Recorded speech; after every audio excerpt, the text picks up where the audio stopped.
स्वागत है आप सभी का हमारे यूट्यूब चैनल इंडो अर्ना में। दोस्तों, पिछले वीडियो में हमने अफ्रीका महादेश के सामान्य जानकारी के बारे में बात किए थे। आज चलते हैं अफ्रीकी महादेश के प्रमुख जल संधि के बारे में बात करेंगे। सबसे पहले हमें ये समझना पड़ेगा कि जल संधि कहते हैं किसको है।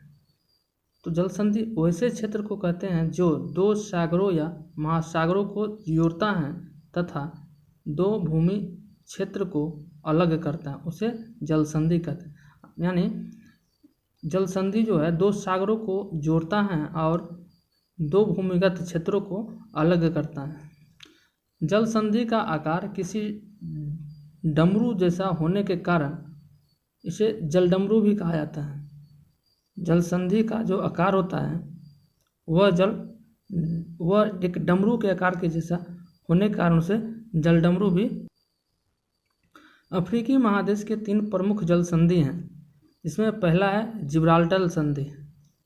यह जल संधि भूमध्य सागर को अटलांटिक महासागर से जोड़ता है।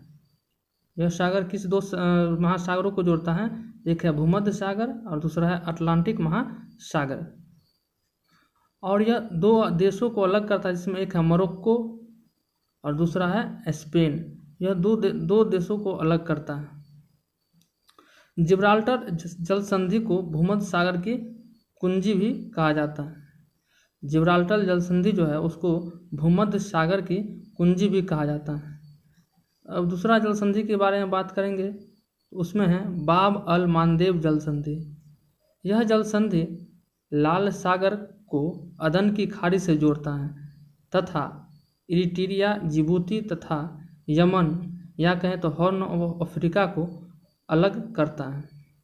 बाब अल मालदेव जल संधि जो है लाल सागर को अदन की खाड़ी से जोड़ता है तथा इरिट्रिया, जिबूती तथा यमन यानी हॉर्न ऑफ अफ्रीका को अलग करता है। दोस्तों, पिछली वीडियो में हमने हॉर्न ऑफ अफ्रीका के बारे में बताए थे, जिसमें 4 देश शामिल थे, वो आप पिछली वीडियो में देख सकते हैं।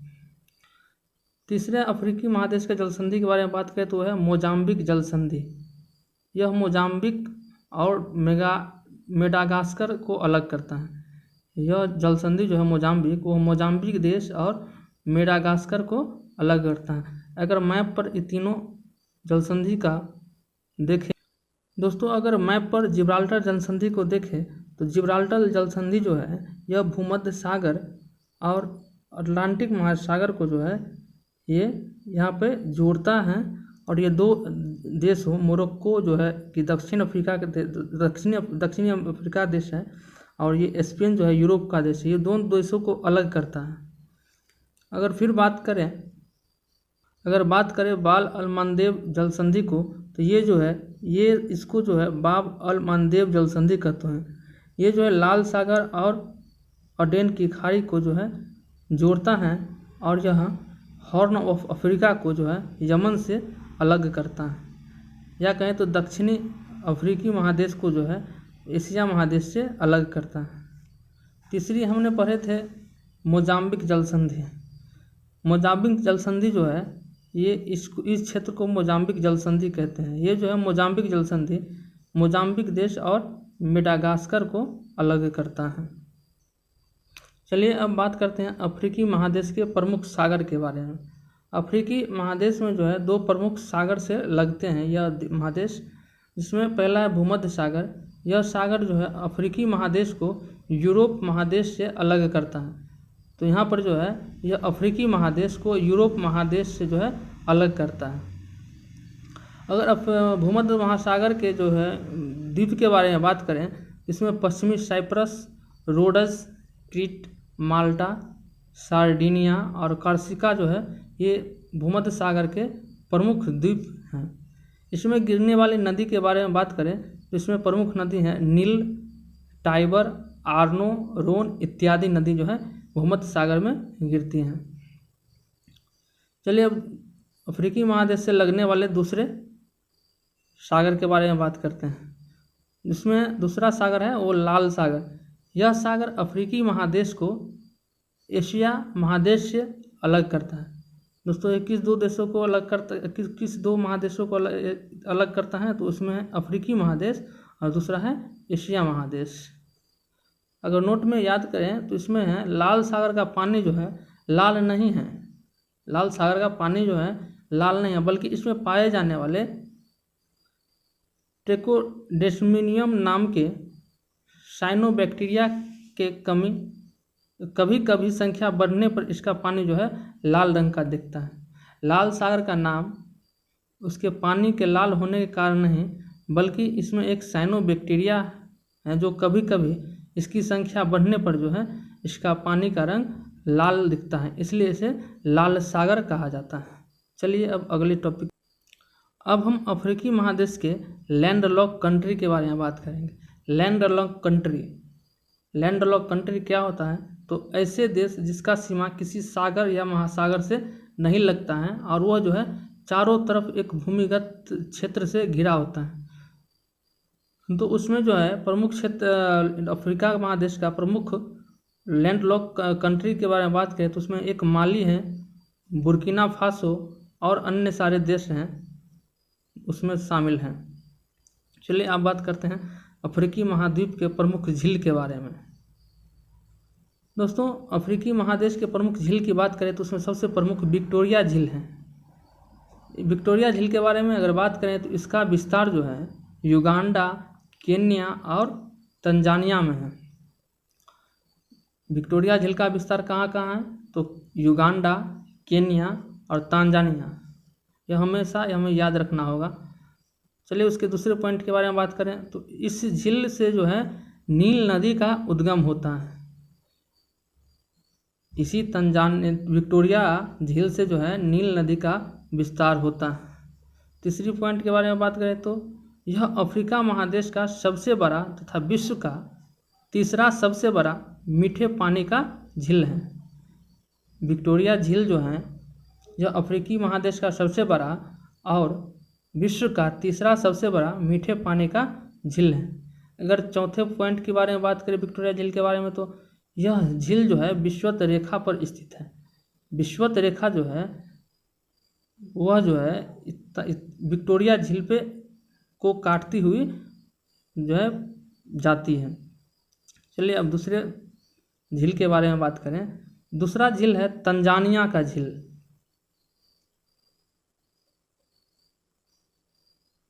तंगानिका झील जो है, इसके पहले पॉइंट के बारे में बात करें तो तंगानिका झील अफ्रीका महादेश का दूसरा सबसे बड़े मीठे पानी का झील है। यह जो है अफ्रीकी महादेश का सबसे बड़ा दूसरा मीठे पानी का झील है। और सबसे बड़ा मीठे पानी का झील के बारे में बात करें तो ये जो है विक्टोरिया झील जो है अफ्रीका महादेश का सबसे बड़ा है और दूसरा जो है तंगानिका झील जो है दूसरे सबसे बड़ा मीठे पानी का झील है। अगर दूसरे पॉइंट के बारे में बात करें तंगानिका झील के बारे में, यह झील अफ्रीकी महादेश का सबसे गहरी झील है।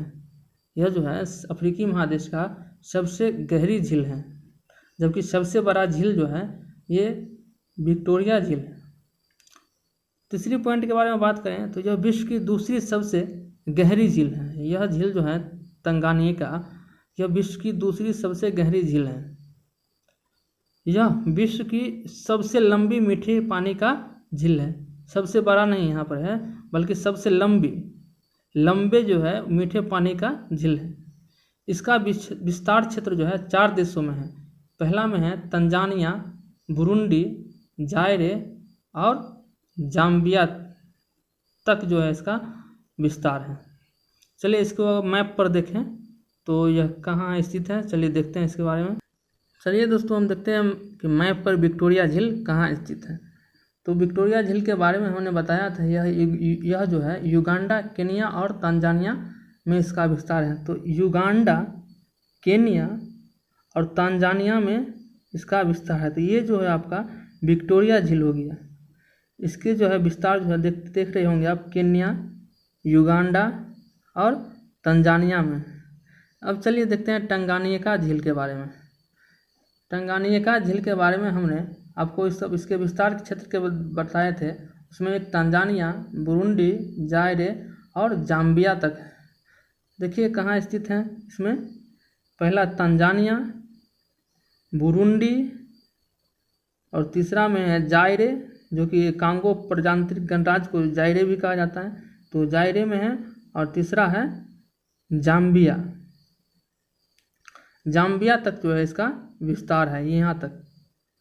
तो चलिए, हमने अब दोनों झीलों के मैप भी देख लिए हैं। तो चलिए अब अगले पॉइंट के बारे में बात करते हैं। चलिए हम बात करते हैं महान भ्रंश घाटी में स्थित अन्य झील के बारे में। तो महान भ्रंश घाटी, सबसे पहले हमें ये समझना होगा कि भ्रंश घाटी कहते हैं किसे।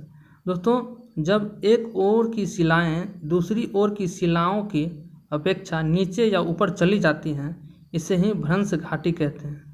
भ्रंश घाटी में स्थित झील के बारे में बात करें तो ये जो है भ्रंश घाटी में स्थित झील जो है एडवर्ड झील, इसका विस्तार जो है रवांडा में है। एल्बर्ट झील, ये मलावी झील, एक है तुर्काना झील और पांचवा है तंगानिका झील। चलिए कुछ अन्य झील के बारे में बात करें। दोस्तों, अन्य झील के बारे में बात करें तो एक है नासिर झील, जिसका विस्तार जो है इसका विस्तार सूडान और मिस्र में है। दूसरा पॉइंट में इसको पढ़ें तो यहाँ से होकर कर्क रेखा गुजरती है। नासिर झील से ही होकर कर्क रेखा गुजरती हैं। यह दुनिया की सबसे बड़ी कृत्रिम झील है। कृत्रिम झील मतलब मानव द्वारा बनाया गया झील। यह जो है दुनिया का सबसे बड़ी कृत्रिम झील है। कौन? तो नासिर झील। चलिए दूसरे झील के बारे में बात करें तो चाड झील, इसके बारे में पढ़ते हैं। इसका विस्तार जो है नाइजर, नाइजीरिया और चाड देश में है। यह सहारा मरुस्थल में पाया जाने वाला एकमात्र झील है।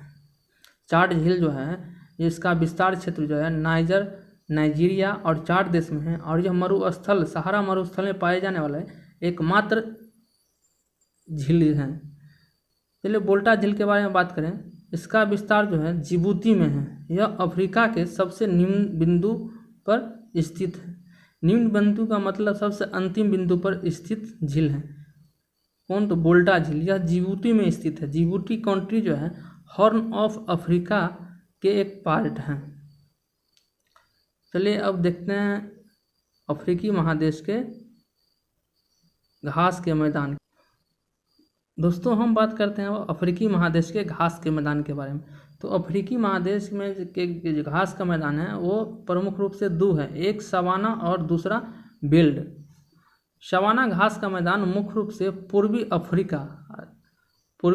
अफ्रीका में स्थित हैं, जो कि केन्या और तंजानिया में पाए जाते हैं। यह उष्णकटिबंधीय घास का मैदान है।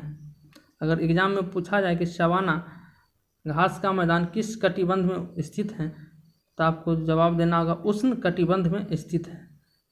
दूसरा में अगर बात करें तो बेल्ड घास का मैदान, यह दक्षिण अफ्रीका में स्थित है। शीतोष्ण क्षेत्र में स्थित घास का मैदान है। यह अफ्रीका महादेश के दक्षिण अफ्रीका देश में स्थित है और शीतोष्ण क्षेत्र में स्थित घास का मैदान है। यह बेल्ट जो है शीतोष्ण क्षेत्र में स्थित घास का मैदान है और सवाना जो है उष्णकटिबंधीय घास का मैदान है। बेल्ट क्षेत्र जो है, बेल्ट घास का मैदान, इस क्षेत्र में भेड़ पालन के लिए जो है प्रसिद्ध है। यह क्षेत्र जो है बेल्ट का मैदान घास का, वो जो है भेड़ पालन के लिए प्रसिद्ध है। दोस्तों, उष्णकटिबंध और शीतोष्ण कटिबंध क्या है, इसके बारे में हम अगले वीडियो में एक चर्चा करेंगे। चलिए अब अफ्रीका महादेश के जो है नहर के बारे में बात करते हैं। अफ्रीका महादेश में जो है एक स्वेज नहर वो विश्व प्रसिद्ध है। यह जो है लाल सागर और भूमध्य सागर को जोड़ता है। स्वेज नहर किन दो सागरों को जोड़ता है? तो यह लाल सागर और भूमध्य सागर को जोड़ता है। इस नहर का निर्माण जो है 1869 ईस्वी में यानी 1869 महात्मा गांधी के जन्म के वर्ष में हुआ था। इसका प्रमुख उद्देश्य जो था व्यापार के लिए इसका निर्माण किया गया। देखते हैं, इस नहर का निर्माण 1869 में व्यापार के उद्देश्य से भूमध्य सागर से लाल सागर के बीच किया गया। यह मिस्र में स्थित है। यह नहर जो है वो मिस्र में स्थित है। इसके उत्तर में पोर्ट सईद बंदरगाह, ये जो है एक महत्वपूर्ण क्वेश्चन है, पोर्ट सईद बंदरगाह, और दक्षिण में जो है पोर्ट स्वेज बंदरगाह स्थित है। और स्वेज नहर के पूर्व में बात करें तो यहाँ पर एक लिटिल झील स्थित है, मध्य में जो है टिम्सा झील स्थित है और दक्षिण में ग्रेटर झील स्थित है। इसके पश्चिम में एक इस्माइलिया नगर स्थित है, जो कि एग्जाम की दृष्टि से महत्वपूर्ण क्वेश्चन है। कई बार पूछा गया है कि सुएज नहर के पश्चिम में कौन सा नगर बसा हुआ है, तो वो जो है इस्माइलिया नगर बसा है। दोस्तों आज तक के लिए इतना ही। अगले वीडियो में हम अफ्रीकी महादेश के पर्वत और नदी के बारे में विस्तार से चर्चा करेंगे। अगर हमारे वीडियो अच्छा लगे तो लाइक, सब्सक्राइब और कमेंट ज़रूर कीजिएगा।